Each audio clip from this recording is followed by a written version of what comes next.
نہ جانے کس وقت میرا اللہ سے ربط قائم ہوا اور میں نے اسلام کو جاننے کی جدوجہد مزید تیز کر دی۔ میں نے نہ کبھی مسلمان ہونے کا سوچا تھا، نہ ہی کبھی اسلامی کتب کا مطالعہ کیا تھا۔ بس میں کچھ عرصے سے مسلمانوں اور ان کی معاشرت سے وابستہ تھی۔ اپنی صحافیانہ پیشہ ورانہ ذمہ داریوں کے پیش نظر فلسطین جانا ہوا۔ انتخابات کی کوریج کے لیے ایئرپورٹ پر اسرائیلی حکام نے میرا سوٹ کیس اپنے قبضے میں لے لیا، حتیٰ کہ میرا کوٹ بھی۔ میں شدید سردی میں فلسطین کے علاقے ویسٹ بینک مغربی کنارے میں داخل ہوئی۔ برطانوی اخبار دی میل کے لیے 2005 کے صدارتی انتخابات کی کوریج کرنی تھی۔ ایسی حالت میں مجھے رمالہ کے علاقے میں ایک بوڑھی خاتون ملی۔ وہ میرا ہاتھ پکڑ کر اپنے گھر کے اندر لے آئی اور الماری سے ایک کوٹ اور حجاب نکال کر دیا، میرے سر پہ بوسہ دیا اور مجھے رخصت کر دیا۔ نہ وہ مجھے جانتی تھی اور نہ ہی میری زبان، مگر اس کا یہ حسن سلوک میرا اسلام کی جانب متوجہ ہونے کا پہلا موقع ثابت ہوا، اور وہ فلسطینی خواتین اسلام سے میری انسیت کا سبب بنی۔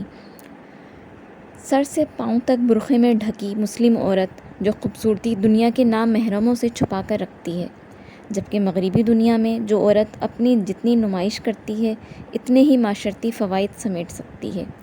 جب میں 2007 میں لبنان گئی تو وہاں کچھ دن یونیورسٹی کی طالبات کے ساتھ گزارے، جو سب باحجاب تھیں، سر کے بالوں سے لے کر پاؤں کے ناخن تک مکمل پردے میں۔ وہ سب انتہائی خوبصورت تھیں اور ساتھ ساتھ خود مختار اور صاف گو بھی۔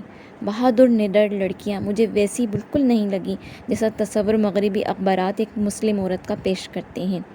جب میرا مسلم معاشرے میں میل جول بڑھا تو اسلام سے واقفیت بھی بڑھتی گئی، قرآن سے آگہی بھی حاصل کرنی شروع کی، اور پھر مسلم امہ کی محبت اور خلوص مجھے اتنا ملا کہ سمیٹنا مشکل ہو گیا، اور ایک دن میں اس دائرۂ اسلام میں داخل ہو گئی۔ اور پھر میں نے لباس بھی ایک مسلم عورت والا منتخب کیا۔ میرے خیال میں جب ایک عورت حجاب کرتی ہے تو اسے بالوں کی آرائش کے لیے زیادہ وقت ضائع نہیں کرنا پڑتا۔ جب میں نے حجاب کرنا شروع کیا اس وقت سردی کا موسم تھا، مجھے زیادہ مشکل نہیں ہوئی۔ ہاں، مگر گرمیوں میں حجاب کرنا واقعی ہمت کا کام ہے، اور میں برقعے کو خود کے لیے ایک موزوں لباس سمجھتی ہوں۔ جب میں نے حجاب کرنا شروع کیا اس دوران مجھے اپنے پیشے کے حوالے سے تشویش لاحق ہوئی کہ حجاب پہن کر کیا میں اپنی موجودہ پوزیشن برقرار رکھ پاؤں گی۔ لیکن پھر میں نے سوچا یہ کیسے ہو سکتا ہے کہ میں اسلام کے کچھ اصول تو اپنا لوں اور کچھ کو چھوڑ دوں۔ لہٰذا میں نے فیصلہ کیا میں اسلام کو اپنے اندر پورا کا پورا سمو لینے کی کوشش کروں گی۔ یہ آپ بیتی اور قبول اسلام کی سرگزشت سابق برطانوی وزیر اعظم ٹونی بلیئر کی بیگم کی بہن یعنی سالی نورین بوت کی ہے، جو ایک بے باکانہ زندگی سے ایک باحجابانہ زندگی کی طرف سفر کیا، جو برطانوی صحافی ہیں۔ اس سے پہلے برطانوی صحافی ایون ریڈلی بھی اسلام قبول کر کے مغربی دنیا میں اسلام کی سفیر بن چکی ہیں۔ ایون ریڈلی نے مغرب میں اسلام اور حجاب کے متعلق پیدا کیے گئے غلط اور منفی پروپیگنڈے کا بھرپور جواب دیا۔ برطانوی صحافی ایون ریڈلی ستمبر 2000 میں افغانستان میں غیر قانونی طریقے سے داخل ہوئیں۔ اس کوشش کے دوران اس وقت کے طالبان حکومت نے انہیں قید کر لیا، مگر اس قید کے دوران طالبان کے حسن سلوک اور ان کی شرافت سے ایون ریڈلی نے وہ خیالات تبدیل کر دیے جو اسلام مخالف قوتوں نے پھیلائے تھے۔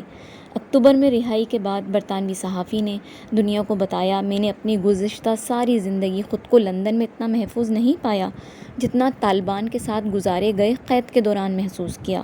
وہ طالبان دنیا جن کو وحشی درندے ظاہر کرتی تھی، انہوں نے میرا قید کے دوران بہت عزت اور احترام کیا۔ ایون ریڈلی اپنی کتاب ان دی ہینڈز آف طالبان میں لکھتی ہیں، وہ نیلی آنکھوں والے مجھے اپنی بہن کہہ کر مخاطب کرتے تھے، میری جانب آنکھ اٹھا کر دیکھتے بھی نہ تھے۔